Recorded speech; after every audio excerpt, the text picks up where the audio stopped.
سلام الله عليكم جميعا. إليكم موعد المباراة والقنوات الناقلة. برشلونة قادش لحساب الجولة الثانية من الدوري الإسباني موسم 2023-2024.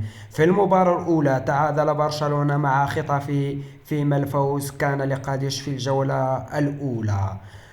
ويتواجد كل من برشلونة وقادش يوم الأحد 20 أغسطس 2023 على تمام الساعة 8:30 بتوقيت مكة المكرمة، و6:30 بتوقيت المغرب وتونس، و5:30 بتوقيت غرينتش.